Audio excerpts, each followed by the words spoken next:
Le soleil matinal filtrait à travers les immenses baies vitrées de l'hôtel particulier parisien, illuminant chaque grain de poussière qui dansait dans l'air.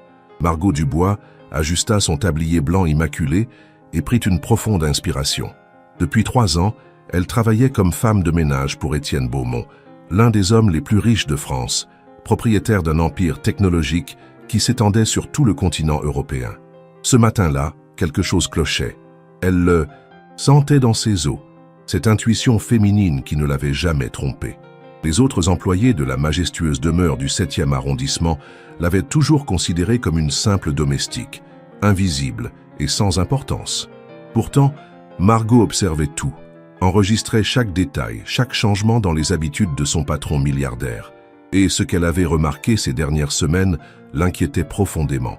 Étienne Beaumont, 42 ans, était connu pour sa ponctualité légendaire, sa discipline de fer et son énergie débordante. Chaque matin à 6 heures précises, il descendait l'escalier de marbre de sa résidence pour prendre son petit déjeuner dans la salle à manger. Ses pas résonnaient avec assurance sur le sol et il saluait toujours poliment le personnel. Mais depuis 15 jours, Margot avait noté des changements subtils que personne d'autre ne semblait voir. D'abord, il y avait eu ces légers tremblements de la main droite quand il prenait sa tasse de café. Puis cette façon inhabituelle de s'appuyer contre le mur en montant les escaliers, comme s'il cherchait un soutien. Et surtout, ces moments d'absence soudaine, où son regard se perdait dans le vide, comme s'il luttait contre une fatigue invisible qui le terrassait de l'intérieur. Ce matin du 15 octobre, alors que les feuilles dorées des platanes parisiens tourbillonnaient devant les fenêtres, Margot poussa délicatement la porte du bureau d'Étienne.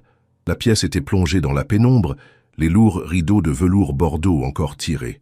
Elle s'attendait à trouver la pièce vide, comme d'habitude à cette heure matinale, mais un gémissement étouffé la figea sur place. Derrière l'imposant bureau en acajou, elle aperçut une silhouette recroquevillée sur le sol. Son cœur se serra. Étienne Beaumont, l'homme qui dirigeait des milliers d'employés et brassait des milliards d'euros, gisait là, vulnérable et tremblant, le visage déformé par une douleur qu'il tentait désespérément de dissimuler. Si cette histoire vous captive déjà, n'hésitez pas à laisser un petit j'aime pour m'encourager à continuer. Et dites-moi en commentaire, que pensez-vous de cette Margot qui observe tout? Pressentez-vous déjà le mystère qui entoure Étienne? Monsieur Beaumont, s'écria Margot en se précipitant vers lui, abandonnant son chariot de ménage dans un fracas métallique.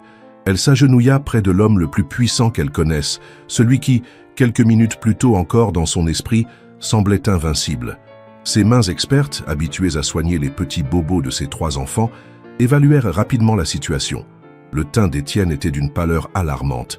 Des gouttes de sueur perlèrent sur son front malgré la fraîcheur automnale, et sa respiration était saccadée, laborieuse. « Ne bougez pas, je vais appeler les secours », murmura-t-elle d'une voix qu'elle voulait rassurante. Mais la main d'Étienne agrippa faiblement son poignet. « Non, pas les secours », haleta-t-il. « Personne ne doit savoir. La bourse, les actions. Si ça se sait. » Sa voix se brisa, révélant une vulnérabilité que Margot n'avait jamais soupçonnée chez cet homme qui dominait le monde des affaires. Elle comprit instantanément l'enjeu.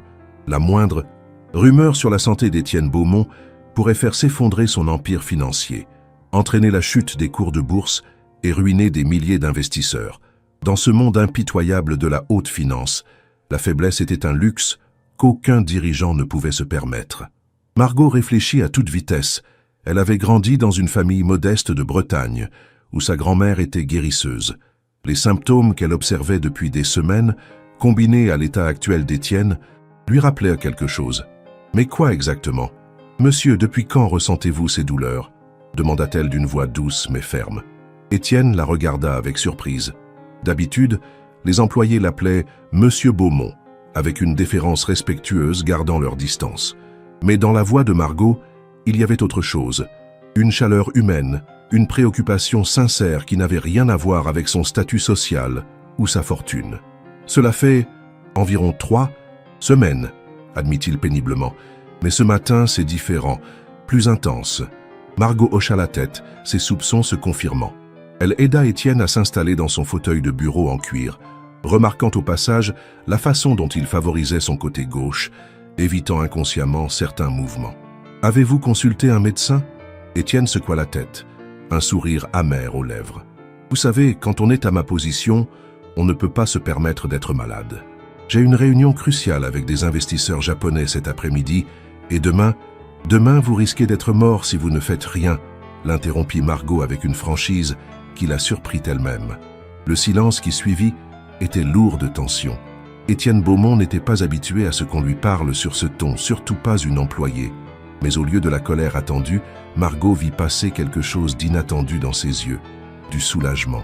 Comme si quelqu'un avait enfin le courage de lui dire la vérité. « Écoutez-moi », poursuivit-elle en s'asseyant sur le bord du bureau. « Je ne suis qu'une femme de ménage, je le sais bien. Mais j'ai des yeux et je vous observe depuis 3 ans. Ces tremblements, cette fatigue, la façon dont vous vous appuyez contre les murs. » Elle marqua une pause, cherchant ses mots. « Ma grand-mère disait toujours que le corps parle avant que l'esprit ne veuille écouter. Et le vôtre crie au secours depuis des semaines. » Étienne l'étudiait maintenant avec attention, comme s'il la voyait vraiment pour la première fois. Margot Dubois, 38 ans, mère célibataire de 3 enfants, qui se levait chaque matin à 5 heures pour prendre le métro jusqu'au 7e arrondissement. Elle avait des mains abîmées par le travail, des cheveux bruns qu'elle attachait toujours en chignon strict et des yeux noisettes qui semblaient tout voir. Il réalisa avec un pincement au cœur qu'en 3 ans, il ne lui avait jamais vraiment parlé, se contentant de saluts polis. Pour lui, elle faisait partie du décor, invisible comme tous les gens de service. « Que me conseillez-vous » demanda-t-il. Et cette question marqua le début d'un bouleversement dans leurs vies respectives. Margot prit une profonde inspiration. Elle allait jouer gros, risquer son emploi, sa seule source de revenus pour élever ses enfants. Mais quelque chose en elle, cette voix intérieure qui l'avait toujours guidée, lui disait qu'elle devait agir. « J'appelle mon médecin de famille, le docteur Moreau. C'est un homme discret, qui a soigné ma famille pendant des années. Il peut venir ici, vous examiner sans que personne le sache. » Elle se leva déterminée. « En attendant, vous annulez tout ce que vous avez aujourd'hui. Tout. » Étienne ouvrit la bouche pour protester, mais Margot leva la main. « Monsieur Beaumont, avec tout le respect que je vous dois, votre empire ne vaut rien si vous n'êtes plus là pour le diriger. Et en ce moment, votre corps vous dit qu'il est en train de lâcher. » 2 heures plus tard, le docteur Pierre Moreau, un homme de 65 ans aux cheveux blancs et aux mains expertes, refermait sa trousse médicale dans le bureau d'Étienne. L'examen avait été long et minutieux. Margot avait attendu dans le couloir, rongée par l'angoisse. Elle entendait parfois des murmures, des questions du médecin, les réponses d'Étienne qui semblaient de plus en plus tendues. Quand la porte s'ouvrit enfin, le visage grave du docteur Moreau ne présageait rien de bon. « Margot, » dit-il en sortant, « tu peux entrer.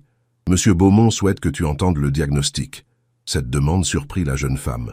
Pourquoi un homme de ce calibre voulait-il qu'une simple employée soit au courant de ses problèmes de santé? En entrant dans le bureau, elle comprit. Étienne était seul, terriblement seul.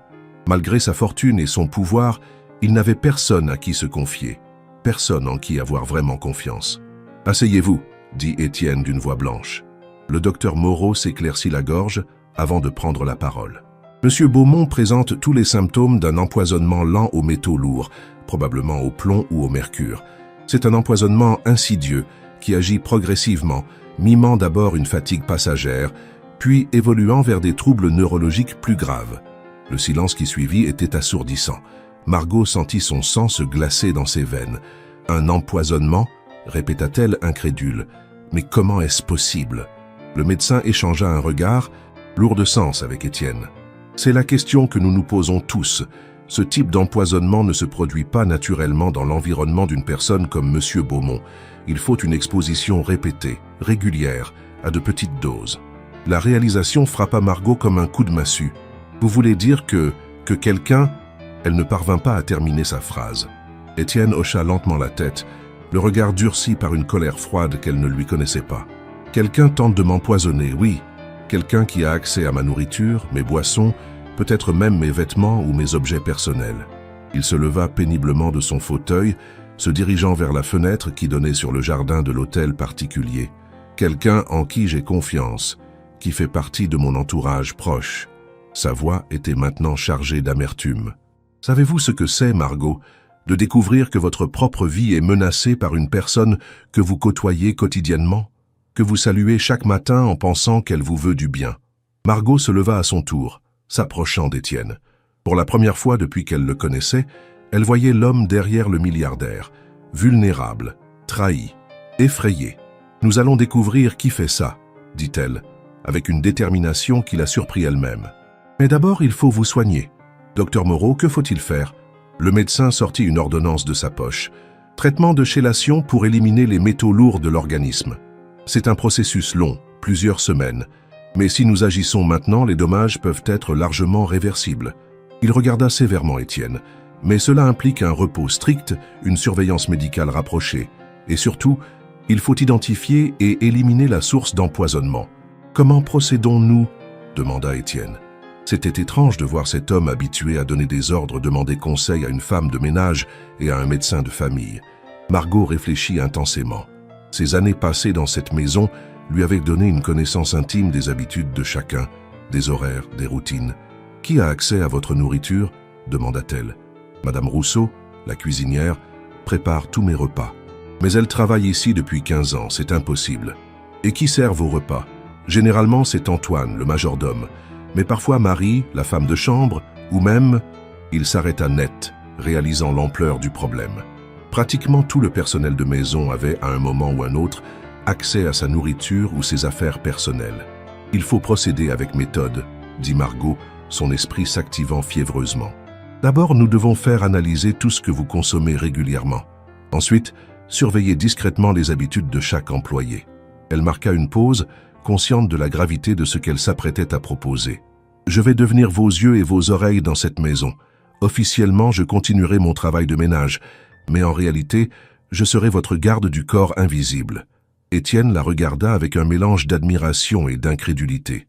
Cette femme qu'il avait ignorée pendant 3 ans était en train de lui offrir sa protection, risquant son emploi et peut-être même sa sécurité. « Pourquoi feriez-vous ça pour moi ?» demanda-t-il doucement. La question d'Étienne toucha Margot au plus profond. Pourquoi, effectivement, risquait-elle tout pour un homme qui, jusqu'à ce matin, la traitait comme une présence invisible ? « Parce que, dit-elle lentement, cherchant ses mots, parce que tout le monde mérite de vivre, peu importe sa richesse ou sa position sociale, et parce que, elle hésita puis poursuivit avec sincérité, parce que j'ai vu passer quelque chose de bon dans vos yeux quand vous parlez de vos projets technologiques.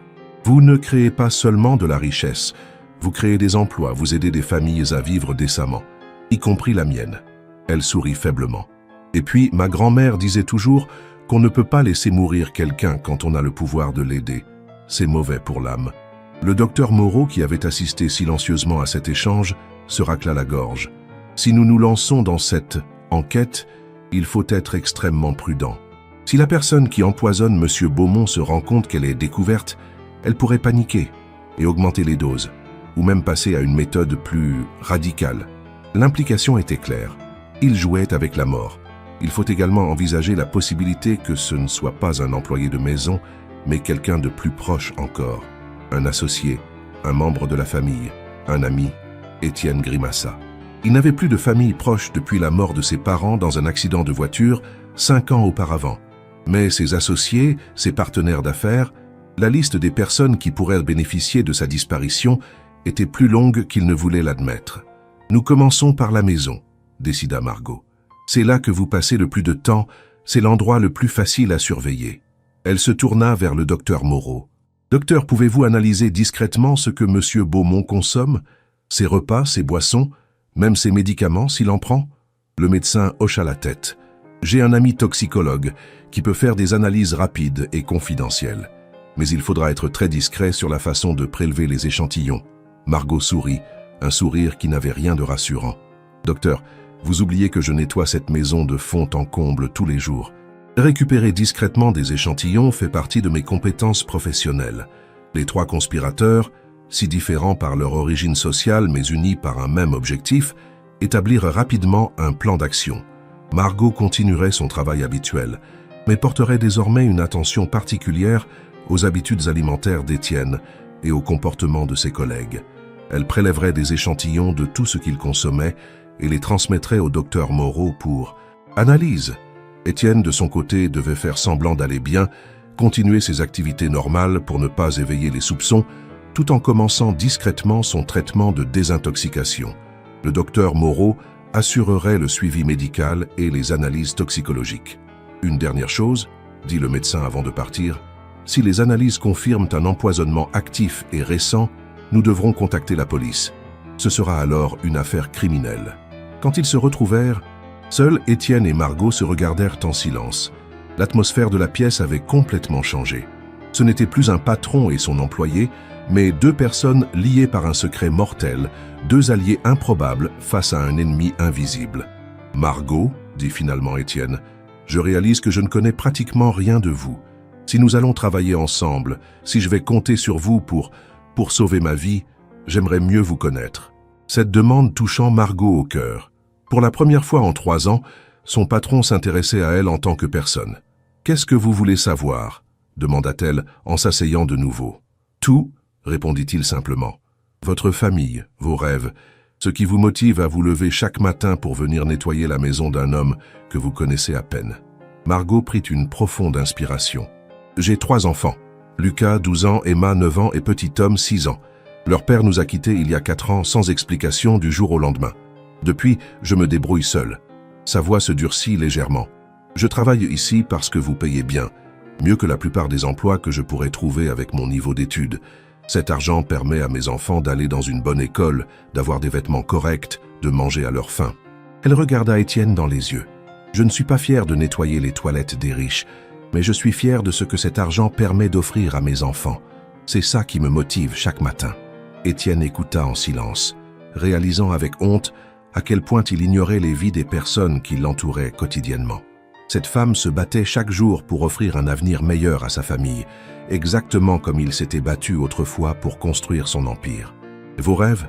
demanda-t-il doucement. Margot sourit avec mélancolie. « Mes rêves ont changé quand je suis devenue mère célibataire. Avant, je voulais devenir infirmière, aider les gens. Maintenant, mon seul rêve, c'est de voir mes enfants grandir heureux et en sécurité. » Elle marqua une pause.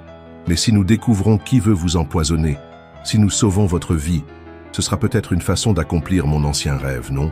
Aider quelqu'un, sauver une vie. » Cette confession émut profondément Étienne.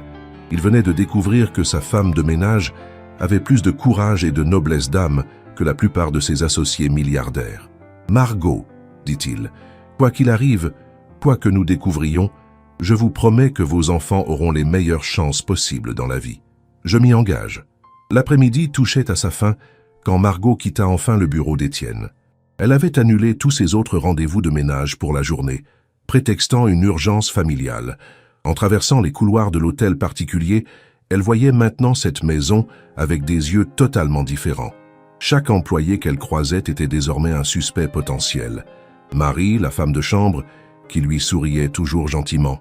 Antoine, le majordome impeccable qui travaillait ici depuis 10 ans. Madame Rousseau, la cuisinière rondelette et maternelle, ou peut-être quelqu'un d'autre, quelqu'un qu'elle n'avait pas encore soupçonné. L'idée qu'un assassin se cachait parmi ces visages familiers lui donnait la chair de poule.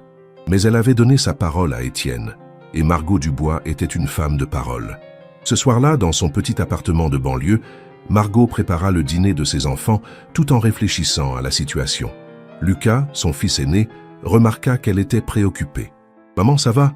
Tu as l'air bizarre depuis que tu es rentrée. » Margot sourit, ébouriffant les cheveux de son garçon. « Tout va bien, mon chéri. Maman a juste eu une journée particulière au travail. »« Tu as cassé un vase précieux ?» demanda Emma, sa fille de 9 ans toujours pragmatique. « Non, ma puce, rien de cassé, mais j'ai peut-être trouvé quelque chose d'important. » Les enfants, satisfaits de ces réponses évasives, retournèrent à leurs devoirs. Margot les observa, le cœur serré. Si elle se lançait vraiment dans cette aventure avec Étienne, elle mettait peut-être sa famille en danger. Mais si elle ne faisait rien, elle laisserait mourir un homme innocent, et elle perdrait probablement son emploi par la même occasion. Cette nuit-là, Margot dormit mal, hantée par des rêves où elle voyait Étienne s'effondrer dans son bureau, où des visages familiers se transformaient en masques menaçants, où ses propres enfants la regardaient avec reproche, en lui demandant pourquoi elle avait pris de tels risques. Au petit matin, quand son réveil sonna à 5 heures, elle avait pris sa décision définitive. Elle allait aider Étienne Beaumont, quoi qu'il lui en coûte. En préparant son petit déjeuner dans la cuisine minuscule de son appartement, elle repensa à sa grand-mère bretonne, cette femme forte et courageuse qui n'avait jamais reculé devant l'adversité. « Grand-maman » murmura-t-elle, en regardant par la fenêtre le soleil qui se levait sur Paris, « guide-moi. Aide-moi à faire le bon choix, à protéger cet homme sans mettre mes enfants en danger. Une brise douce fit vibrer les rideaux, comme si l'esprit de sa grand-mère lui répondait. Le trajet en métro vers le 7e arrondissement lui parut interminable ce matin-là. Margot observait les autres voyageurs, se demandant qui, parmi tous ces visages anonymes, serait capable d'empoisonner lentement un autre être humain. L'idée même lui répugnait.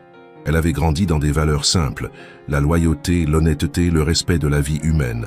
Le monde d'Étienne Beaumont, elle le découvrait maintenant, était régi par des règles bien différentes, où l'argent et le pouvoir semblaient justifier les pires actions. En sortant du métro, elle croisa son reflet dans une vitrine et se figea. La femme qui lui faisait face avait changé en une seule nuit. Son regard était plus dur, plus déterminé. Margot Dubois, femme de ménage invisible, était en train de devenir autre chose, une femme en mission, une justicière improbable dans un tablier blanc. Arrivée devant l'hôtel particulier, Margot prit une profonde inspiration avant de sonner. C'était Antoine qui ouvrit, comme toujours, impeccable dans son costume sombre. « Bonjour Antoine », dit-elle avec son sourire habituel. « Bonjour Margot », répondit le majordome. « Monsieur Beaumont vous demande dans son bureau dès votre arrivée. » Cette demande inhabituelle fit froncer les sourcils de Margot. Étienne devait faire attention à ne pas éveiller les soupçons en modifiant trop brutalement ses habitudes. Elle hocha la tête et se dirigea vers le bureau, consciente qu'Antoine la suivait du regard. Dans les couloirs, elle croisa Marie qui descendait de l'étage avec des draps à laver. « Salut Margot, comment ça va ?»« Ça va Marie, et toi ?»« Oh, tu sais, le boulot habituel. Monsieur Beaumont a l'air un peu fatigué ces derniers temps, tu ne trouves pas ?» Cette remarque de Marie fit tressaillir Margot. Était-ce de la curiosité innocente ou autre chose? En frappant à la porte du bureau, Margot se sentait comme une espionne dans un film. « Entrez !» dit la voix d'Étienne. Elle le trouva assis à son bureau étudiant des documents, mais elle remarqua immédiatement qu'il avait meilleure mine que la veille. Le traitement commençait peut-être déjà à faire effet, ou alors c'était simplement le soulagement de ne plus être seul face à son problème. « Bonjour Margot », dit-il en levant la tête. « Comment allez-vous ce matin ?»« Très bien, monsieur Beaumont. Et vous ?»« Mieux, je pense. Docteur Moreau est passé très tôt ce matin pour m'apporter le traitement et prendre des échantillons de mon petit déjeuner. » Il baissa la voix. « Les premiers résultats devraient arriver dans l'après-midi. » Margot hocha la tête, puis demanda d'un ton naturel « Dois-je nettoyer le bureau maintenant ou plus tard ?» Cette phrase anodine était en fait leur code convenu. Si Étienne disait « maintenant », cela signifiait qu'il pouvait parler librement. S'il disait « plus tard », c'était que quelqu'un risquait de les entendre. « Plus tard », répondit Étienne, et Margot comprit que quelqu'un se trouvait à proximité. Elle commença donc à épousseter les meubles, jouant son rôle de femme de ménage, pendant qu'Étienne continuait à travailler. Au bout de quelques minutes, Antoine entra avec le plateau du café matinal. Margot observa discrètement ses gestes, la façon dont il posait la tasse, s'il y ajoutait quelque chose, combien de temps il restait dans la pièce, tout semblait normal, mais elle nota mentalement chaque détail. Quand le majordome repartit, Étienne attendit quelques instants puis dit « Maintenant ». Margot s'approcha immédiatement. « J'ai réfléchi toute la nuit », dit-elle à voix basse. « Il faut que nous établissions une liste de toutes les personnes qui ont accès à vos affaires personnelles, en précisant à quel moment et dans quelles circonstances. » Étienne sortit un carnet de son tiroir. « J'ai commencé à faire ça ce matin. Regardez. » Il lui montra une page couverte de noms et d'annotations. Margot examina attentivement la liste qu'Étienne avait établie. Les noms s'étalaient sur la page avec une précision méthodique qui révélait l'esprit d'organisation du milliardaire. Antoine Dubois, majordome depuis 10 ans. Accès quotidien aux repas, boissons, bureaux, chambres. Marie Leclerc, femme de chambre depuis 5 ans. Accès à la chambre, salle de bain, vêtements. Madame Rousseau, cuisinière depuis 15 ans. Prépare tous les repas. Margot Dubois, femme de ménage depuis 3 ans. Accès à toutes les pièces. En voyant son propre nom sur la liste, Margot ressentit un frisson étrange. Techniquement, elle aussi était suspecte. « Vous avez pensé à tout », murmura-t-elle, impressionnée par la rigueur de l'analyse. « Mais il manque peut-être des personnes extérieures. Qui d'autre vient régulièrement ici ?» Étienne réfléchit quelques instants, tapotant son stylo contre le bureau. « Mon chauffeur personnel, Philippe Morvan. Il ne monte jamais dans la maison, mais il m'accompagne partout et nous déjeunons parfois ensemble lors de nos déplacements. » Il ajouta le nom à sa liste. « Mon assistant personnel, Julien Mercier, qui vient ici 2 ou 3 fois par semaine pour traiter les dossiers urgents. » Nouveau nom ajouté. Et puis, il hésita. « Il y a aussi ma belle-sœur, Céline. Elle a gardé les clés de la maison depuis la mort de mon frère l'année dernière. Elle passe parfois quand je ne suis pas là pour, s'assurer que tout va bien. Margot fronça les sourcils. Cette information était nouvelle et potentiellement importante. Elle a accès à la maison en votre absence? Personne ne la surveille? Céline est compliquée, admit Étienne avec un soupir. Depuis la mort de mon frère Michel, elle traverse une période difficile. Elle était très attachée à cette maison où il venait souvent dîner. Je n'ai pas eu le cœur de lui reprendre les clés. Margot nota mentalement cette information cruciale. Une belle-sœur en deuil, avec un accès libre à la maison, représentait un suspect de premier plan. Quels étaient ses rapports avec votre frère et avec vous? Demanda-t-elle délicatement. Étienne se leva, se dirigeant vers la fenêtre, le regard perdu dans le jardin automnal. Michel et moi, nous avions des relations compliquées. Il n'avait jamais accepté mon succès, estimait que j'avais eu de la chance là où lui avait échoué.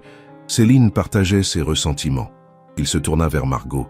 Quand Michel est mort dans cet accident de voiture, j'ai hérité de ses dettes considérables que j'ai épongées discrètement. Céline l'ignore, mais elle m'en veut de ne pas l'avoir aidé financièrement de son vivant. Cette révélation ouvrait une piste très sérieuse. Margot sentait l'adrénaline monter en elle. Monsieur Beaumont, il faut que vous me parliez de cet accident. Quand a-t-il eu lieu exactement? Il y a exactement 1 an et 3 mois, répondit Étienne, la voix légèrement tremblante. Michel conduisait seul, la nuit, sur une route de campagne près de Fontainebleau. La police a conclu à un accident. Vitesse excessive, route mouillée, perte de contrôle. Margot réfléchissait intensément. Et quand ont commencé vos premiers symptômes? Étienne se figea, comprenant soudain où elle voulait en venir. Mon Dieu, il y a environ 3 mois, soit 1 an après la mort de Michel. Le timing était troublant, presque trop parfait pour être une coïncidence. Nous devons en savoir plus sur Céline, décida Margot. Ses habitudes, ses finances, ses allées et venues dans cette maison. Elle regarda Étienne droit dans les yeux. Si c'est elle, monsieur Beaumont, nous avons affaire à quelqu'un qui planifie depuis longtemps. Quelqu'un de patient et de méticuleux.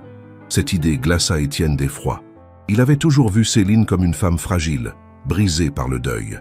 L'imaginer en empoisonneuse calculatrice dépassait son entendement. « Comment procédons-nous » demanda-t-il. « Nous ne pouvons pas l'accuser sans preuve. »« Laissez-moi faire » dit Margot avec détermination. « En tant que femme de ménage, j'ai accès à toute la maison. Si Céline cache quelque chose ici, je le trouverai. » Elle marqua une pause. « Mais d'abord, parlons des autres suspects. Votre assistant, Julien Mercier, parlez-moi de lui. » Étienne retourna s'asseoir, visiblement troublé par cette conversation qui remettait en question toutes ses certitudes sur son entourage. « Julien travaille pour moi depuis 5 ans. C'est un garçon brillant, ambitieux, diplômé de HEC. Il s'occupe de mes dossiers financiers les plus sensibles, mes investissements, mes partenariats. Il réfléchit. Il connaît mieux que quiconque l'état de ma fortune et de mes affaires. Si je mourais, qui hériterait de votre empire ?» l'interrompit Margot. Cette question fit tressaillir Étienne. « C'est compliqué. J'ai un testament, bien sûr, mais mes affaires sont si imbriquées. Julien le sait mieux que moi. Il pourrait certainement tirer profit de ma disparition d'une façon ou d'une autre. Une nouvelle piste s'ouvrait, tout aussi inquiétante que la précédente. Le téléphone d'Étienne vibra. C'était un message du docteur Moreau. Résultat préliminaire disponible. Pouvez-vous passer à mon cabinet à 14 heures? Étienne montra le message à Margot. Nous allons enfin avoir des réponses, dit-elle. En attendant, je vais commencer mes investigations. Officiellement, je fais le ménage de fond en comble aujourd'hui. Cela me donnera une excuse pour fouiller partout. Elle se dirigea vers la porte puis se retourna. Monsieur Beaumont, soyez extrêmement prudent avec tout ce que vous mangez ou buvez aujourd'hui. Ne prenez rien qui ne soit préparé en votre présence. Et si possible, évitez de rester seul avec qui que ce soit. Étienne hocha la tête, réalisant que sa vie dépendait maintenant de la vigilance de cette femme extraordinaire qui était entrée dans son existence par hasard. Margot commença sa tournée d'investigation par les cuisines. Madame Rousseau, une femme de 60 ans aux joues roses et aux mains expertes, s'affairait déjà aux préparatifs du déjeuner. « Bonjour, Madame Rousseau, dit Margot en entrant. Je fais un grand ménage aujourd'hui, j'espère que je ne vous dérangerai pas.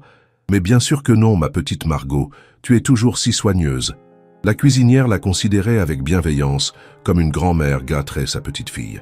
Pendant qu'elle nettoyait méticuleusement les plans de travail, Margot observait discrètement les habitudes de Madame Rousseau. Elle préparait les repas d'Étienne avec un soin maniaque, goûtant chaque plat, vérifiant chaque assaisonnement. Il était difficile d'imaginer cette femme maternelle en empoisonneuse, mais Margot avait appris à se méfier des apparences.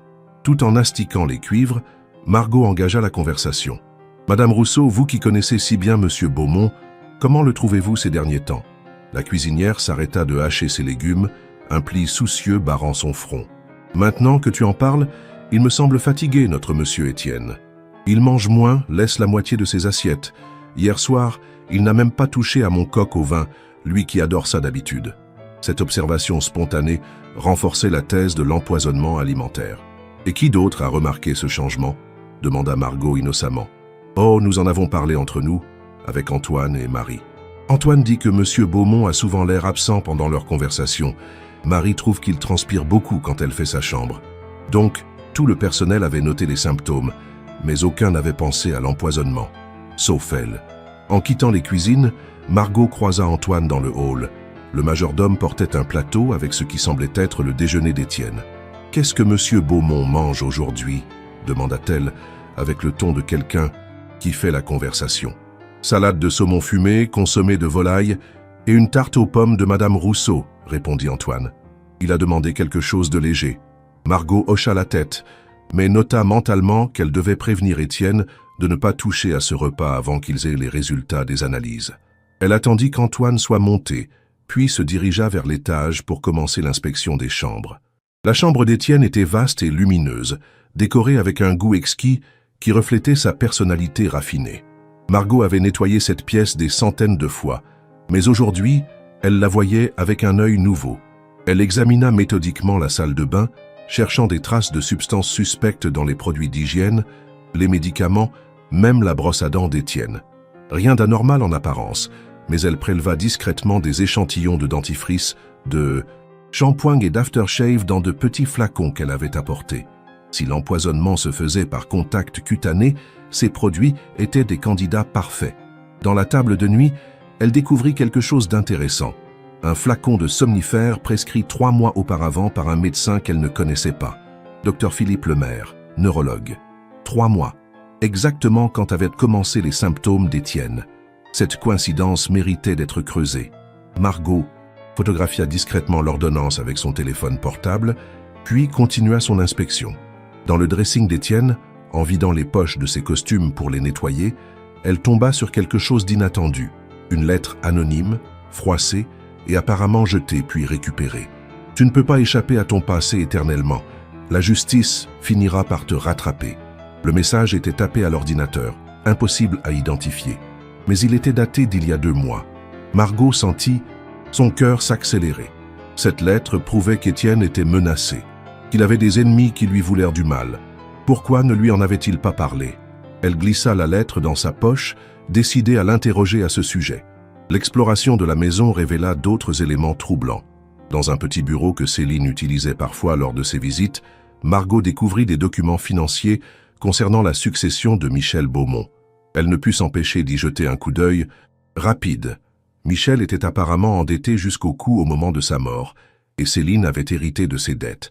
Mais il y avait aussi une police d'assurance vie considérable au nom de Michel, dont Céline était la bénéficiaire. Une assurance souscrite seulement 6 mois avant l'accident fatal. Cette découverte fit froid dans le dos à Margot. Si Céline avait tué son propre mari pour l'assurance, qu'est-ce qui l'empêcherait de s'en prendre à Étienne? Vers 13 heures, Margot avait terminé son inspection préliminaire de la maison. Elle avait collecté des échantillons de tout ce qui pouvait être suspect, photographié des documents intrigants et établi une chronologie précise des événements. Il était temps de faire son rapport à Étienne avant qu'il ne parte voir le docteur Moreau. Elle le trouva dans son bureau, fixant le plateau de déjeuner qu'Antoine avait apporté sans y avoir touché. « Sage décision », dit-elle en entrant. « J'ai trouvé plusieurs choses intéressantes. » Elle sortit la lettre anonyme de sa poche. « Pourquoi ne m'avez-vous pas parlé de ça ?» Étienne pâlit en voyant la lettre. « Où avez-vous trouvé ça ?»« Dans la poche de votre costume gris, celui que vous portiez mardi dernier. » Il prit la lettre, la relisant avec une expression douloureuse. « Je reçois ce genre de message depuis des années, » admit-il finalement. « Quand on dirige un empire comme le mien, on se fait forcément des ennemis, des employés licenciés, des concurrents évincés, des partenaires floués. J'ai appris à vivre avec. » « Mais celle-ci est différente, » insista Margot. « Elle parle de votre passé, de justice. Qu'est-ce que cela signifie? Étienne se leva, visiblement mal à l'aise.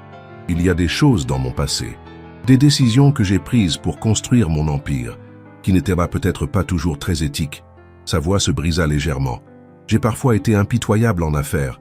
J'ai ruiné des concurrents, licencié massivement, fermé des usines, tout ça légalement mais moralement. Cette confession révélait une facette d'Étienne que Margot n'avait jamais soupçonnée. L'homme qu'elle s'efforçait de sauver n'était peut-être pas aussi innocent qu'elle l'avait cru. « Vous pensez que quelqu'un cherche à se venger ?» demanda-t-elle. « C'est possible, » reconnut Étienne, « mais cela ne change rien au fait que quelqu'un tente de m'empoisonner et que c'est un crime. » Il avait raison, bien sûr. Quelles que soient ses fautes passées, personne ne méritait de mourir empoisonné. Margot lui montra ensuite les autres découvertes, l'ordonnance de somnifères, les documents de Céline, les échantillons qu'elle avait prélevés. « Nous avons maintenant plusieurs pistes concrètes, » dit-elle. « Le docteur Moreau pourra analyser tout ça. » Étienne regardait cette femme extraordinaire avec un mélange d'admiration et de gratitude. En quelques heures, elle avait accompli un travail d'investigation remarquable. À 14 heures précises, Étienne et Margot se retrouvaient dans le cabinet discret du docteur Moreau, situé dans une rue tranquille du 15e arrondissement. Le médecin les accueillit avec un visage grave qui ne présageait rien de bon. « Les analyses sont formelles », annonça-t-il sans préambule. « Monsieur Beaumont, vous êtes effectivement empoisonné. Nous avons détecté des traces significatives de thallium dans votre organisme. » Le mot tomba comme un couperet. Margot sentit ses jambes se dérober sous elle. Le thallium était un poison redoutable surnommé la poudre d'héritage, car il était indétectable et provoquait une mort lente et douloureuse. « Depuis combien de temps ?» demanda Étienne d'une voix blanche. « D'après le taux de concentration, je dirais environ 3 mois d'empoisonnement régulier à petite dose. » Exactement le timing que Margot avait suspecté. « La bonne nouvelle, » continua le docteur Moreau, « c'est que nous l'avons découvert à temps. Le traitement de chélation peut encore inverser la plupart des dommages si nous commençons immédiatement un protocole intensif. » Il sortit de son tiroir une seringue et plusieurs flacons. Mais la mauvaise nouvelle, c'est que votre empoisonneur est quelqu'un de très bien informé. Le thallium n'est pas facile à se procurer, et le dosage requis pour un empoisonnement lent sans symptômes trop évidents demande des connaissances précises. Cette information restreignait considérablement le cercle des suspects. « Nous parlons de quelqu'un qui a des connaissances médicales ?» demanda Margot. « Pas nécessairement, » répondit le médecin, « mais certainement quelqu'un qui s'est documenté, qui a planifié minutieusement. » Le docteur Moreau examina ensuite les échantillons que Margot avait prélevés dans la maison.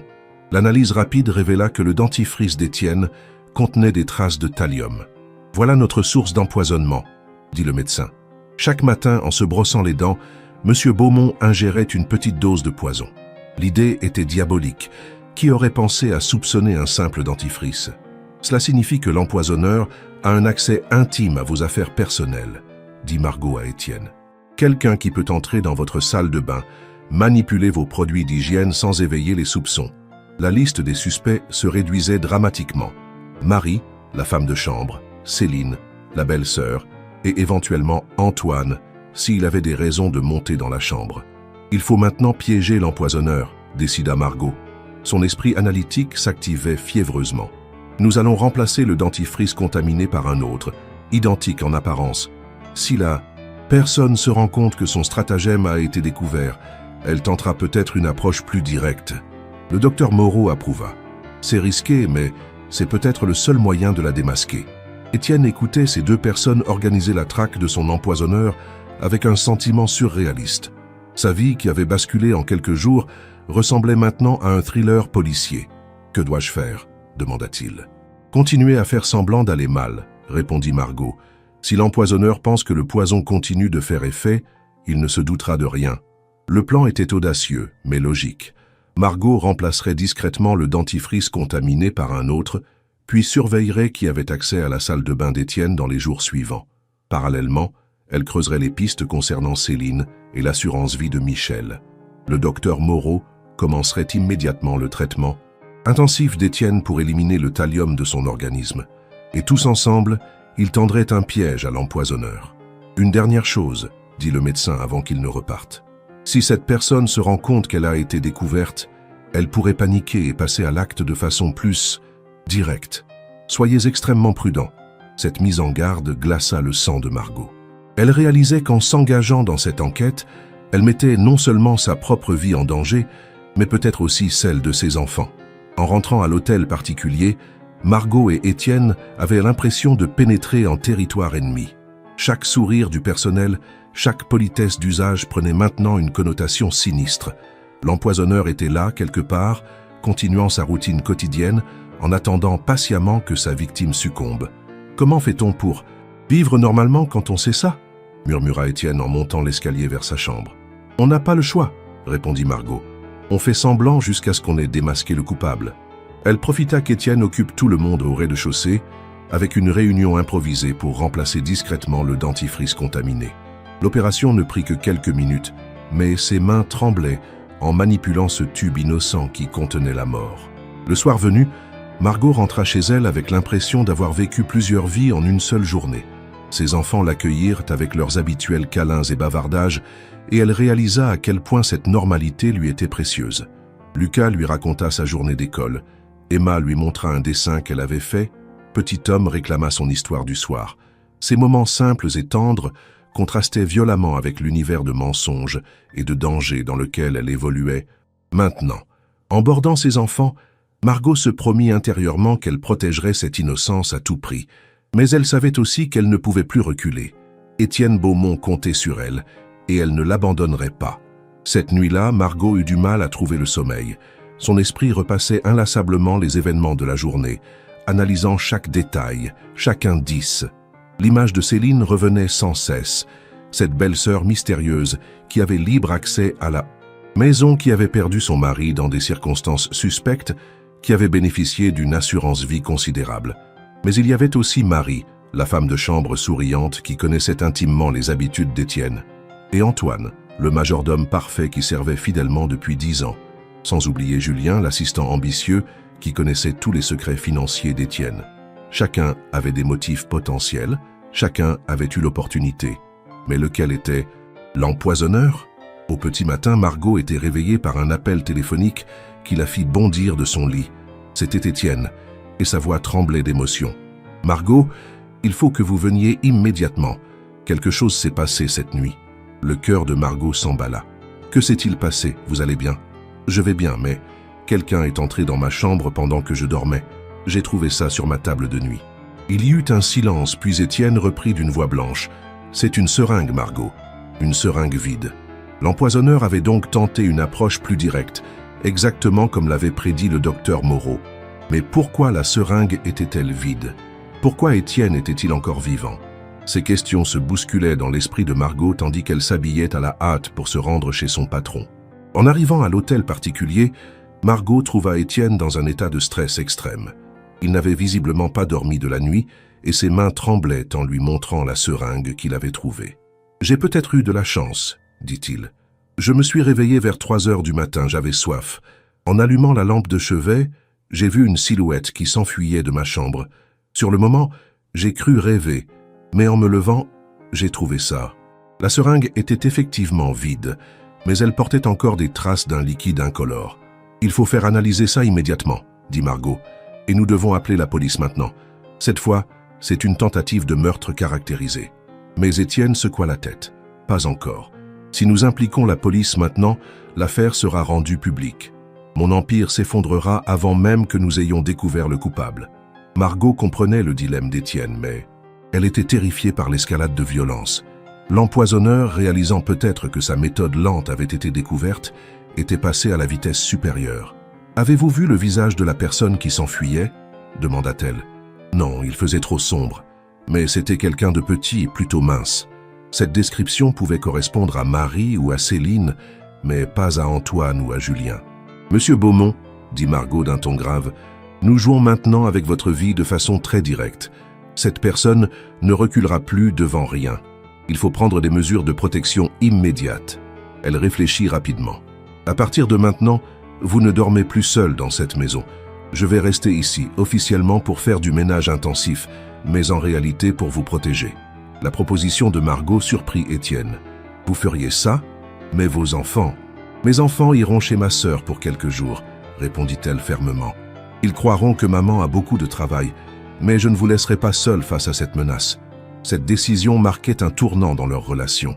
Margot n'était plus seulement une employée dédiée à son patron, elle devenait sa protectrice, sa garde du corps improvisée. « Nous allons aussi installer discrètement des caméras de surveillance, » continua-t-elle. « Si cette personne revient, nous l'aurons en vidéo. » Étienne acquiesça, impressionné par la détermination et le pragmatisme de Margot. Cette femme qu'il avait ignorée pendant 3 ans était en train de devenir son ange gardien. L'installation des caméras se fit dans le plus grand secret. Margot avait contacté un ami de son ex-mari, spécialisé en sécurité, qui accepta de l'aider discrètement, moyennant une somme que Étienne avança sans hésiter. Les caméras, minuscules et indétectables, furent placées dans la chambre d'Étienne, dans le couloir qui y menait et dans sa salle de bain. Désormais, le moindre mouvement nocturne serait enregistré. En parallèle, le docteur Moreau analysa le contenu de la seringue et confirma leur pire crainte. Il s'agissait d'une dose massive de thallium, suffisante pour tuer un homme en quelques minutes. « Votre agresseur a voulu finir le travail rapidement », expliqua le médecin. Heureusement, quelque chose l'a interrompu. Le fait qu'Étienne se soit réveillé au bon moment avait probablement sauvé sa vie. Le soir même, Margot s'installa officiellement dans l'hôtel particulier sous prétexte d'un grand nettoyage de printemps qui nécessitait plusieurs jours de travail intensif. Elle avait préparé un lit de camp dans une petite pièce adjacente à la chambre d'Étienne, d'où elle pourrait entendre le moindre bruit suspect. Ses enfants, un peu déçus de ne pas voir leur maman pendant quelques jours, avaient accepté l'explication avec la résilience des enfants habitués aux aléas de la vie. En les embrassant avant de partir chez sa sœur, Margot leur promit intérieurement qu'elle reviendrait saine et sauve, que cette aventure dangereuse se terminerait bien. Mais au fond d'elle-même, elle savait qu'elle jouait maintenant avec des forces qui la dépassaient. La première nuit de surveillance fut tendue mais calme. Margot dormit peu, sursautant au moindre craquement de la vieille maison, vérifiant régulièrement que Étienne respirait normalement dans la chambre voisine. Au petit matin, les enregistrements des caméras ne révélèrent aucune intrusion. L'empoisonneur semblait avoir renoncé temporairement, ou alors il se doutait qu'Étienne avait. La deuxième journée de surveillance apporta son lot de révélations troublantes. Margot avait décidé de fouiller plus méthodiquement les affaires personnelles de chaque suspect, profitant de sa position privilégiée dans la maison. C'est en inspectant le bureau que Céline utilisait occasionnellement qu'elle tomba sur un détail qui la fit frémir. Cachée derrière un livre de comptabilité, elle découvrit une facture d'achat de produits chimiques datant de 4 mois. L'entreprise vendeuse était spécialisée dans les produits de laboratoire et parmi les articles achetés figurait un composé chimique dont le nom lui était familier, sulfate de thallium. La quantité commandée était largement suffisante pour empoisonner plusieurs personnes. Margot photographia discrètement la facture, le cœur battant. Céline venait de passer en tête de liste des suspects, mais les surprises ne s'arrêtèrent pas là. En fouillant plus profondément dans les affaires de Céline, Margot découvrit un carnet personnel dans lequel la belle-sœur d'Étienne avait consigné ses pensées les plus intimes. Les premières pages dataient de la mort de Michel et révélaient une femme brisée par le chagrin. Mais au fil des mois, le ton changeait radicalement. Étienne nous a toujours méprisés, Michel et moi.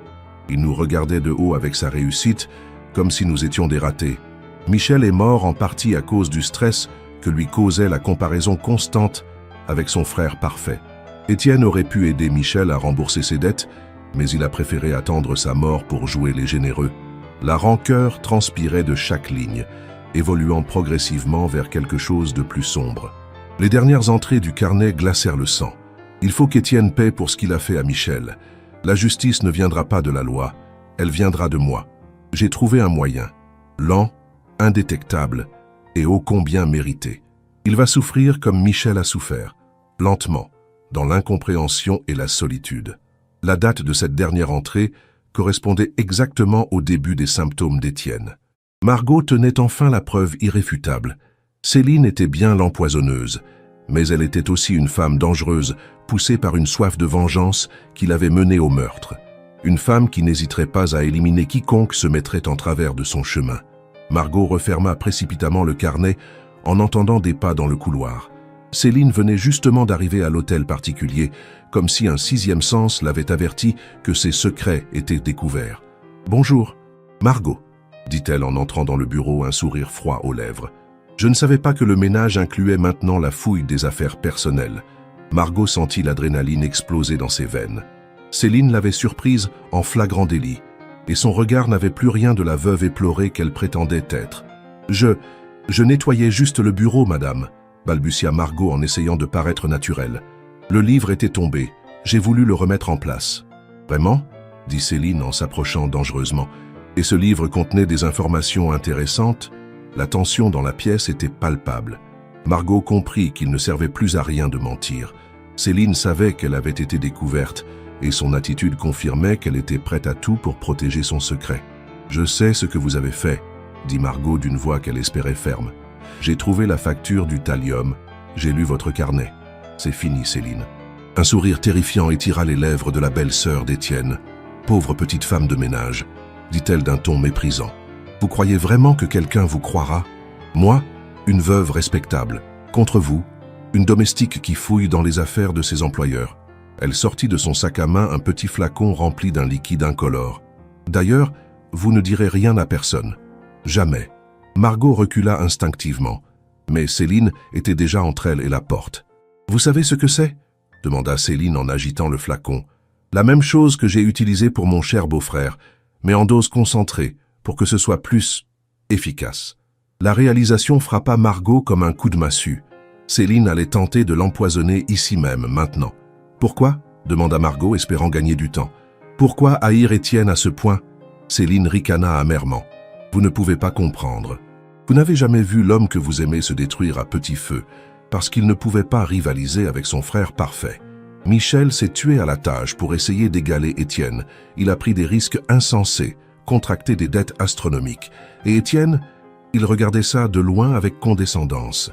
Michel n'avait qu'à demander de l'aide, dit Margot, continuant à reculer lentement vers la fenêtre. « Oh, il l'a fait !» explosa Céline. « Combien de fois il a supplié son frère de l'aider, de lui prêter de l'argent, de lui donner une chance dans ses entreprises. Et savez-vous ce qu'Étienne répondait? Il faut que tu apprennes à te débrouiller seul, Michel. Je ne peux pas tout faire à ta place. » Sa voix se brisa légèrement. Le soir de l'accident, Michel sortait d'un énième refus d'Étienne. Il avait bu, il était désespéré. Il n'a même pas essayé d'éviter l'arbre. Cette révélation bouleversa Margot. Michel ne s'était pas tué accidentellement. Il s'était suicidé. Et Céline tenait Étienne pour responsable de cette mort. « Donc vous avez décidé de le venger », dit Margot, comprenant enfin la logique tordue de Céline. « Exactement. Un empoisonnement lent comme le désespoir qui a tué Michel. Pour qu'Étienne comprenne ce que c'est que de souffrir, que de voir sa santé se dégrader sans pouvoir rien y faire. » Céline déboucha le flacon, libérant une odeur âcre qui fit reculer Margot davantage. « Mais vous avez tout gâché avec votre curiosité déplacée. Maintenant, vous allez payer pour votre indiscrétion. » Céline s'élança vers Margot, le flacon à la main, mais la femme de ménage avait grandi avec 3 frères en Bretagne et savait se défendre. Elle attrapa un lourd presse-papier en bronze sur le bureau et le lança de toutes ses forces vers Céline. Le projectile atteignit Céline à l'épaule, lui faisant lâcher le flacon qui se brisa sur le sol en répandant son contenu mortel. Céline poussa un cri de rage et de douleur, mais elle n'était pas vaincue. Elle se jeta sur Margot, tentant de l'étrangler avec ses mains nues. Les 2 femmes roulèrent sur le sol, luttant désespérément. Margot était plus forte physiquement grâce à ses années de travail manuel, mais Céline était animée par une rage meurtrière qui décuplait ses forces. « Vous ne comprenez pas » haleta Céline en serrant le cou de Margot. « Il faut qu'il paie, pour Michel. » Margot sentait l'air lui manquer. Des points noirs dansaient devant ses yeux. Dans un effort désespéré, elle parvint à attraper les cheveux de Céline et à lui cogner la tête contre le sol.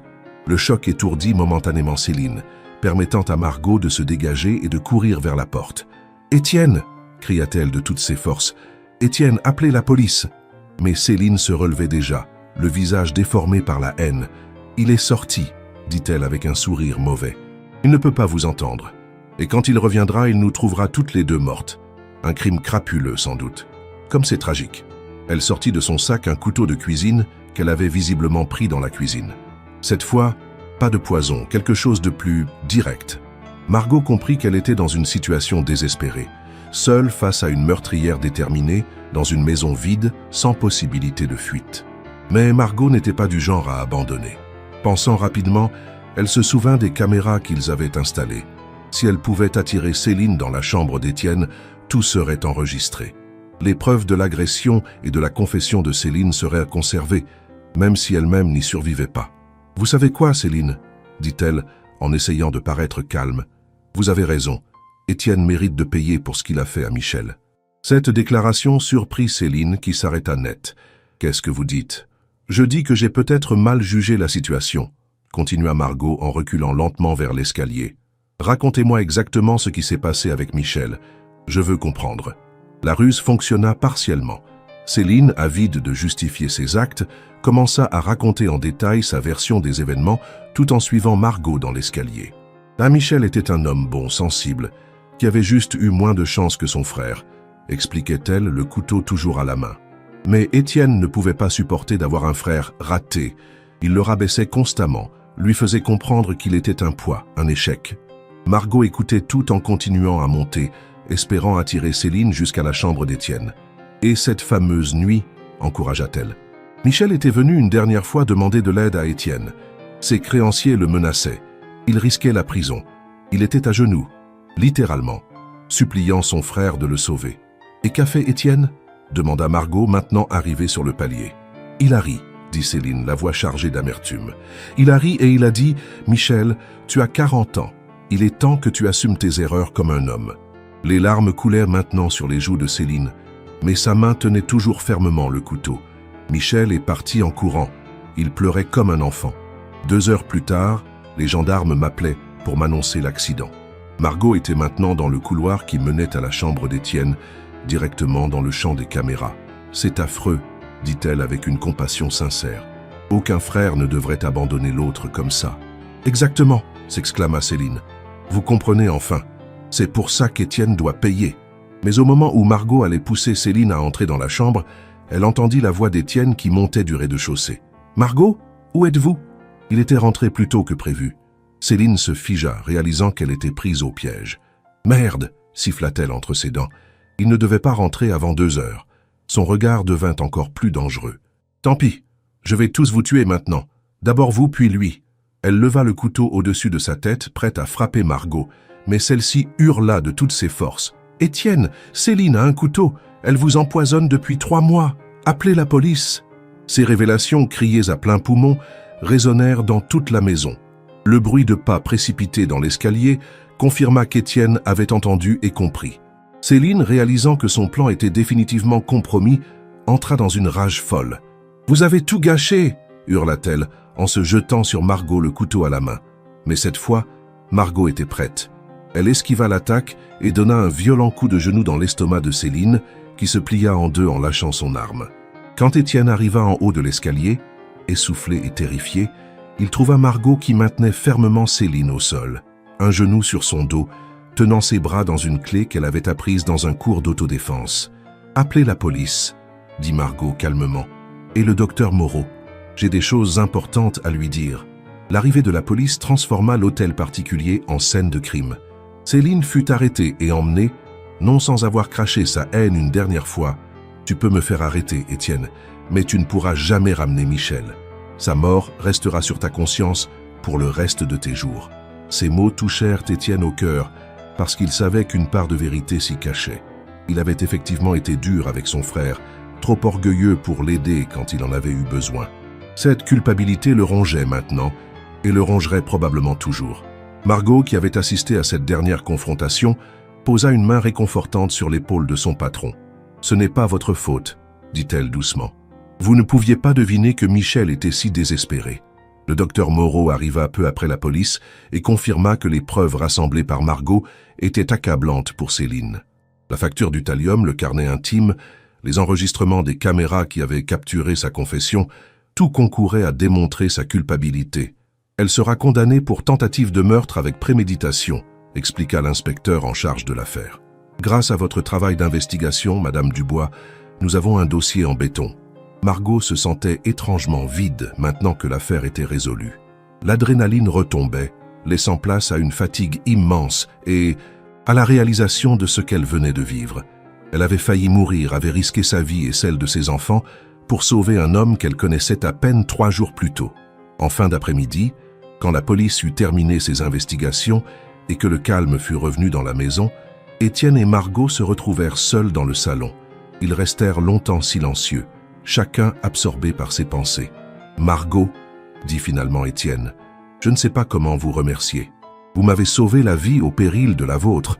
Ce n'était que justice, » répondit-elle simplement. « Personne ne mérite de mourir empoisonné, quelles que soient ses erreurs passées. » Étienne la regarda avec une expression qu'elle ne lui connaissait pas. « Vous êtes une femme extraordinaire. En 3 jours, vous avez fait preuve de plus de courage, d'intelligence et de loyauté que beaucoup de gens que je côtoie depuis des années. » Cette reconnaissance touchait Margot, mais elle ne savait pas quoi répondre. « Qu'allez-vous faire maintenant ?»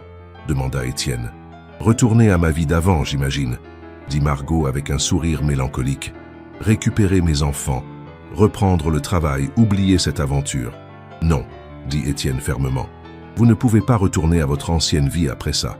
Vous avez des talents que vous ignorez vous-même, du flair, de l'intuition, du courage. » Il se leva, visiblement en train de mûrir une idée. « J'ai une proposition à vous faire.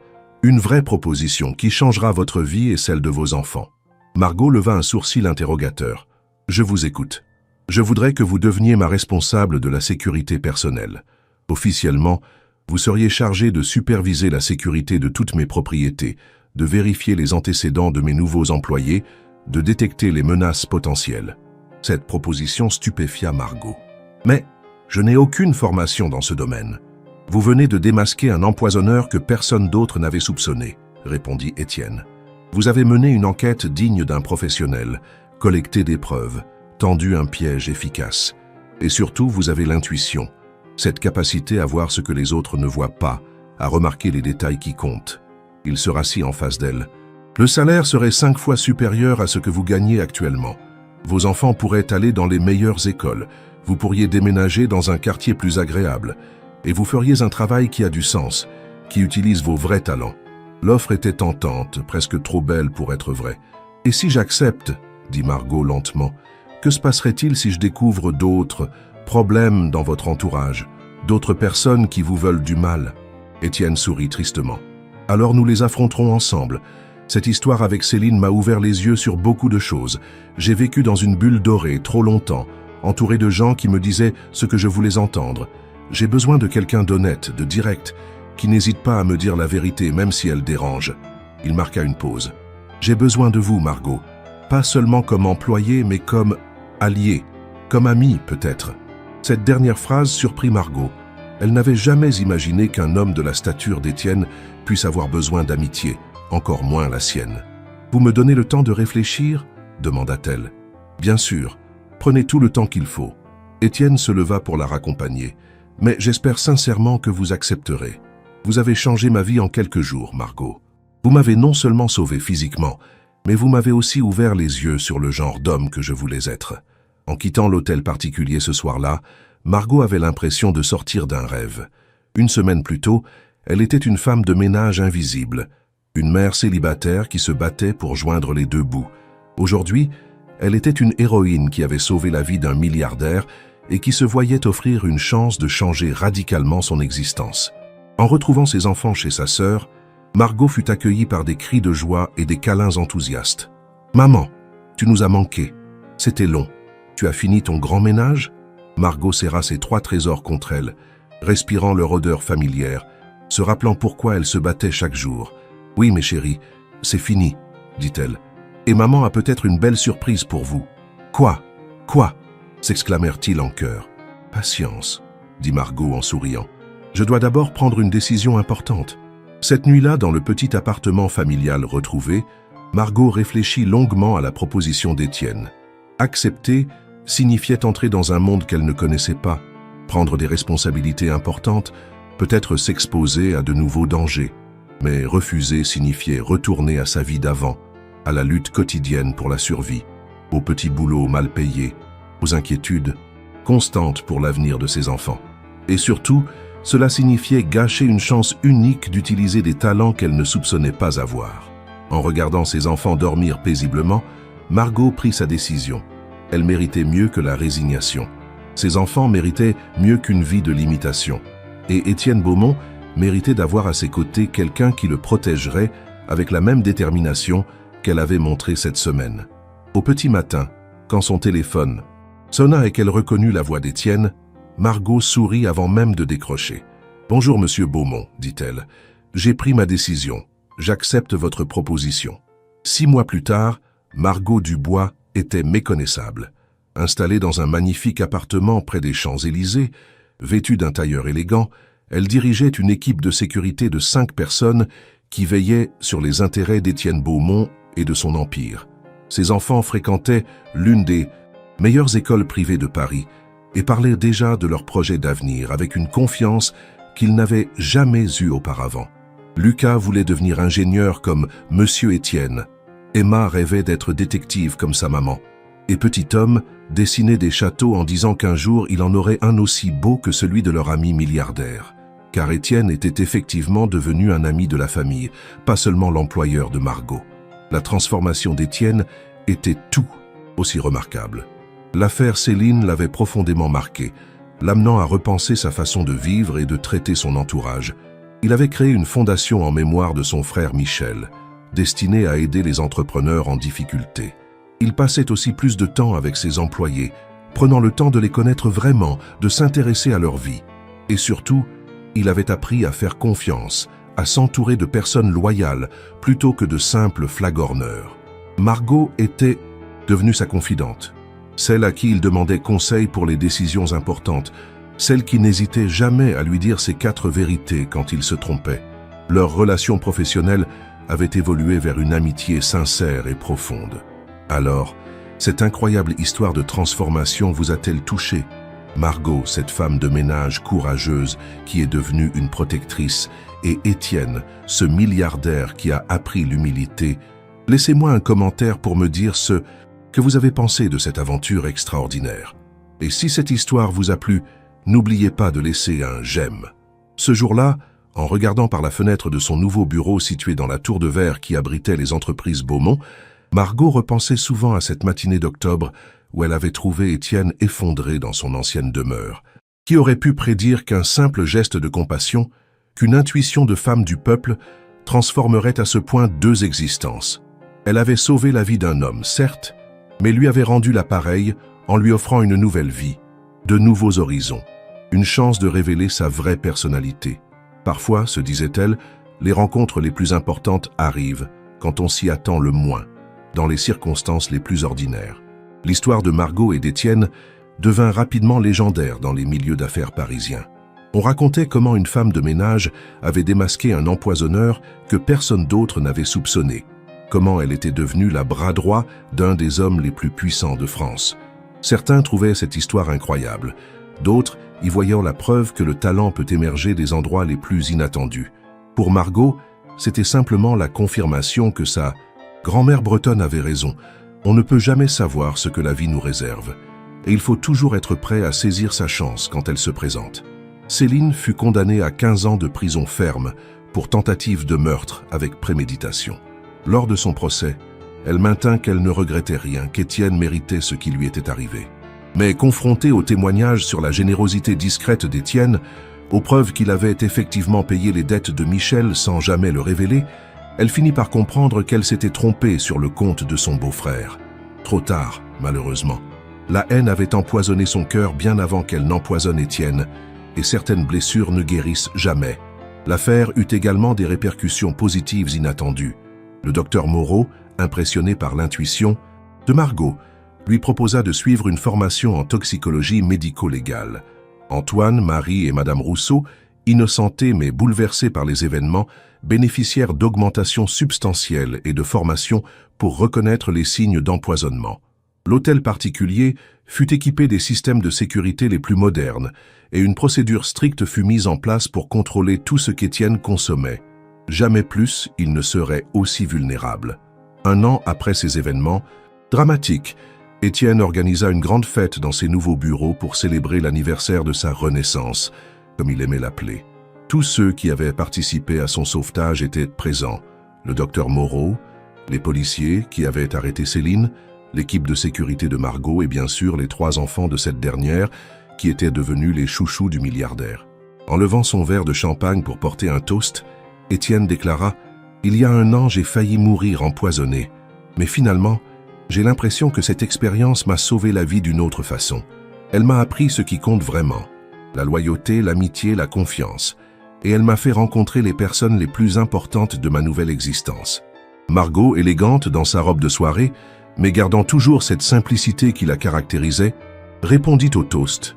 À mon tour, je lève mon verre à la preuve que les miracles existent encore, qu'une femme de ménage peut devenir responsable de sécurité, qu'un milliardaire peut apprendre l'humilité, et que parfois sauver quelqu'un c'est se sauver soi-même.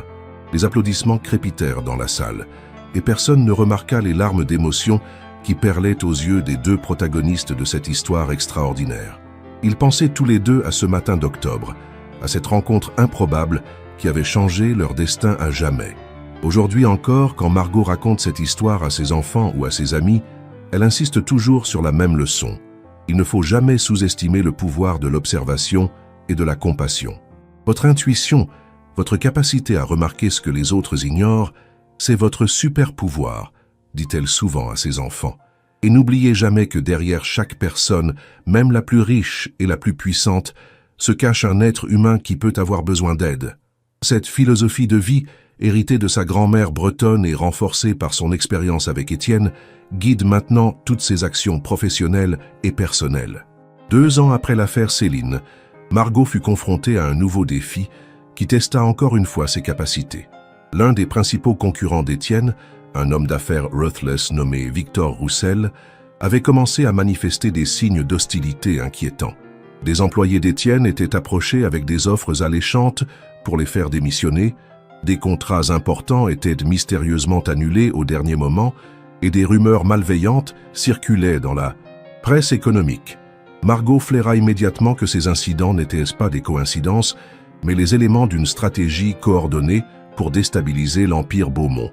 Son expérience passée lui avait appris que les attaques les plus dangereuses sont souvent celles qui paraissent innocentes au début. Grâce à son réseau d'informateurs qu'elle avait patiemment constitué au fil des mois, Margot découvrit que Roussel préparait une OPA hostile sur les entreprises d'Étienne. Le plan était diaboliquement simple, affaiblir progressivement l'Empire Beaumont en créant une instabilité permanente, faire chuter les cours de bourse, puis racheter les actions à bas prix pour prendre le contrôle de l'entreprise. C'est exactement le genre de manœuvre que l'ancien Étienne aurait utilisé, confia Margot à son patron. Mais heureusement, vous avez changé, et nous sommes prêts. La contre-attaque qu'ils organisèrent ensemble fut un modèle de stratégie et d'anticipation. Non, seulement ils déjouèrent les plans de Roussel, mais ils retournèrent la situation à leur avantage, finissant par racheter plusieurs filiales de leurs concurrents en difficulté. Cette victoire renforça encore la réputation de Margot dans le milieu des affaires. Elle n'était plus seulement la femme de ménage qui avait sauvé Beaumont, elle était devenue la stratège qui ne se trompait jamais. Des magazines économiques lui consacrèrent des articles, des universités l'invitèrent à donner des conférences sur l'intuition dans le monde des affaires. Mais Margot gardait toujours les pieds sur terre, se souvenant de ses origines modestes et de ce qui comptait vraiment pour elle. Quand un journaliste du Figaro lui demanda quel était le secret de son succès, elle répondit simplement « Je regarde vraiment les gens, je les écoute vraiment, et je n'oublie jamais d'où je viens ». L'influence de Margot sur Étienne continuait à se manifester de façon surprenante. Inspiré par son histoire personnelle, le milliardaire avait créé un programme de bourse pour les enfants de familles monoparentales, permettant à des centaines d'enfants d'accéder aux meilleures écoles. Il avait également instauré dans toutes ses entreprises une politique de promotion interne, qui donnait leur chance aux employés les plus méritants, indépendamment de leur origine sociale. Margot m'a appris qu'il y a des diamants bruts partout, expliquait-il aux journalistes. Il suffit de savoir les reconnaître et de leur donner l'opportunité de briller. Cette philosophie révolutionna la culture d'entreprise du groupe Beaumont et devint un modèle étudié dans les écoles de commerce. La relation entre Margot et Étienne avait évolué vers quelque chose d'unique dans le monde des affaires, un partenariat basé sur la confiance absolue et le respect mutuel. Ils n'étaient pas des amis au sens traditionnel du terme, leurs origines et leur mode de vie restant très différents, mais ils formaient une équipe redoutable, unie par une compréhension profonde et une loyauté indéfectible. Étienne consultait Margot sur tous les sujets importants, pas seulement la sécurité, et elle n'hésitait jamais à le contredire quand elle pensait qu'il se trompait. Cette dynamique, inhabituelle dans l'univers hiérarchisé des grandes entreprises, contribuait grandement au succès continu du groupe Beaumont. Les enfants de Margot, maintenant âgés de 15, 12 et 9 ans, avaient grandi dans cet environnement privilégié sans perdre leurs valeurs fondamentales. Lucas, l'aîné, brillait en mathématiques et en sciences, rêvant toujours de devenir ingénieur pour inventer des choses qui aident les gens. Emma, devenue une adolescente vive et perspicace, montrait déjà les mêmes talents d'observation que sa mère et parlait de devenir journaliste d'investigation. Petit Tom, qui n'était plus si petit, développait une passion pour l'art et dessinait des portraits saisissants de vérité. « Mes enfants sont ma plus grande réussite », disait souvent Margot. « Tout le reste, c'est du bonus. » Un matin de printemps, exactement 3 ans après l'affaire Céline, Margot reçut un appel qui la bouleversa.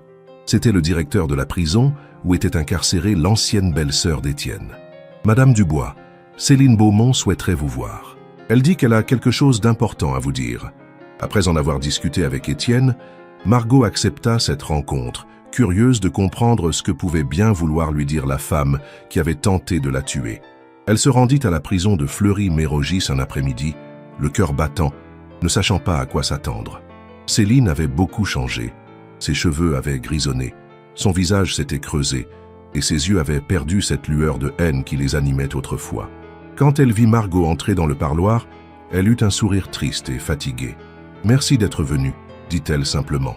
Je voulais vous présenter mes excuses, et à Étienne aussi, si vous acceptez de lui transmettre. » Cette demande surprit Margot. « Que s'est-il passé, Céline ? » « La prison donne du temps pour réfléchir, » répondit l'ancienne empoisonneuse. « Et j'ai eu des nouvelles, sur Michel, des choses que j'ignorais. » Elle sortit une lettre froissée de sa poche. « Étienne m'a fait parvenir ça il y a 6 mois.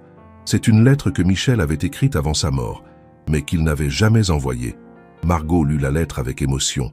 Michel y expliquait à sa femme qu'il avait finalement compris que ses problèmes financiers n'étaient pas la faute d'Étienne, mais le résultat de ses propres mauvaises décisions.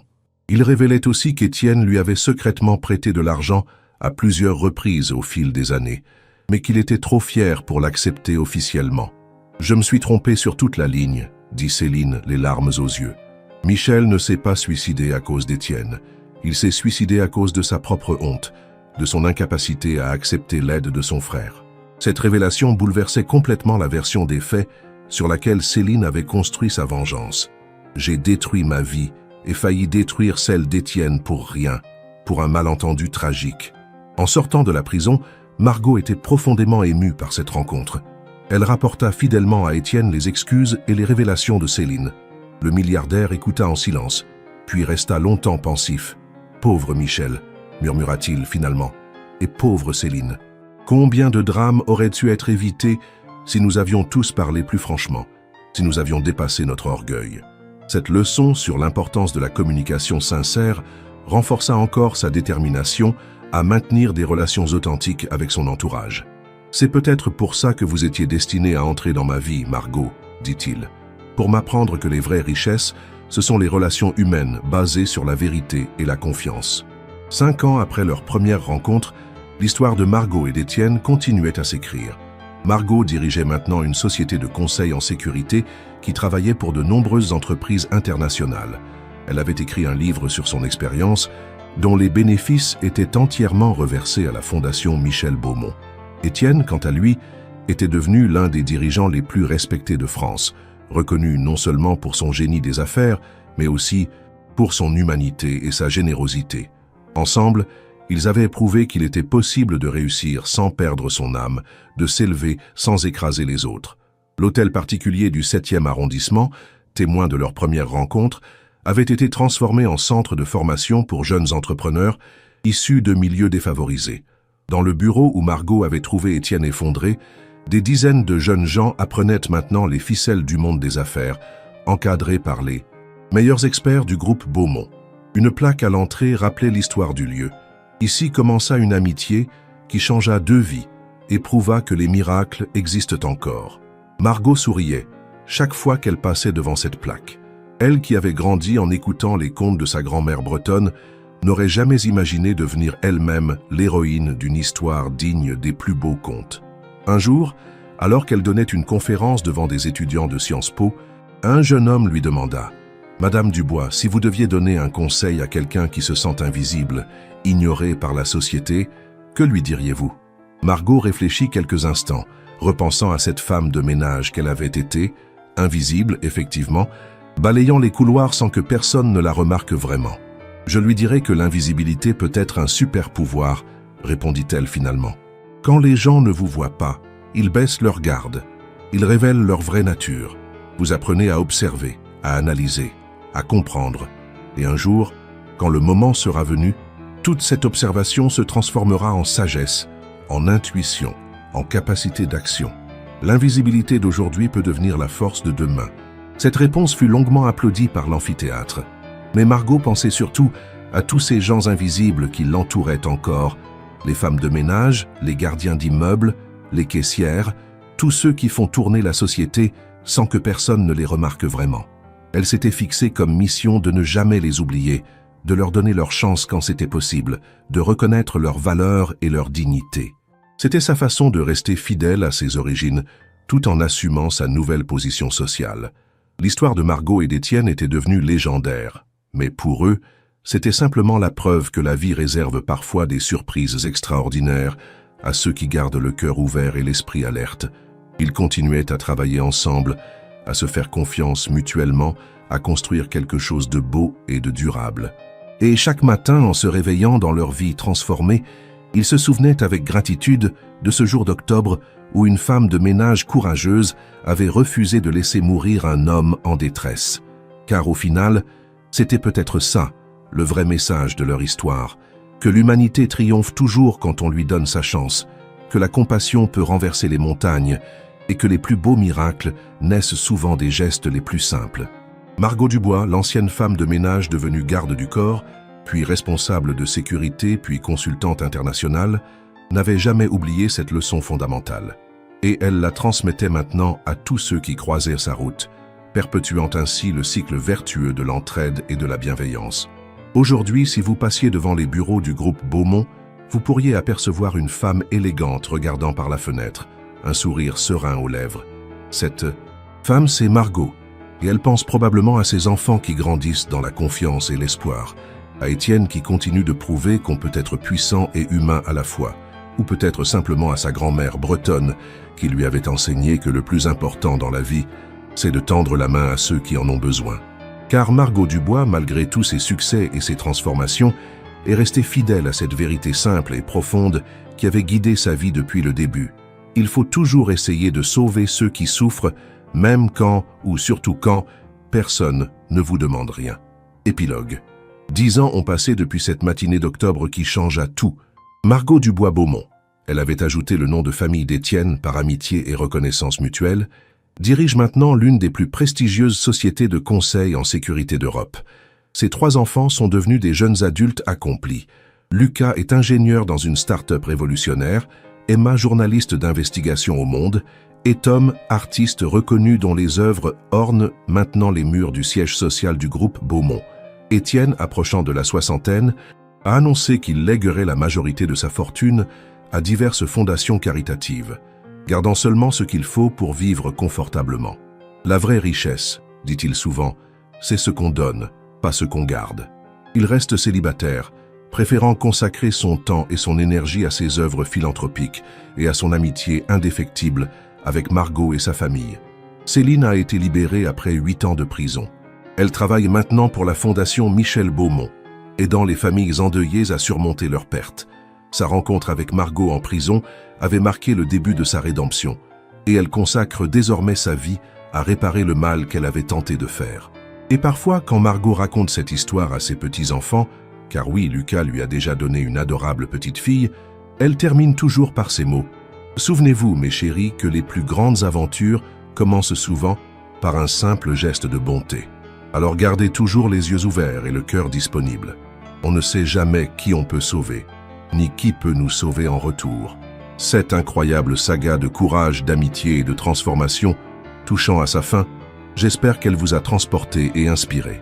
L'histoire de Margot et d'Étienne nous rappelle que chacun d'entre nous peut être un héros du quotidien. Avez-vous été ému par cette conclusion? Que retenez-vous de cette belle leçon de vie? Partagez-moi vos impressions en commentaire et n'oubliez pas de laisser un j'aime si cette histoire vous a touché.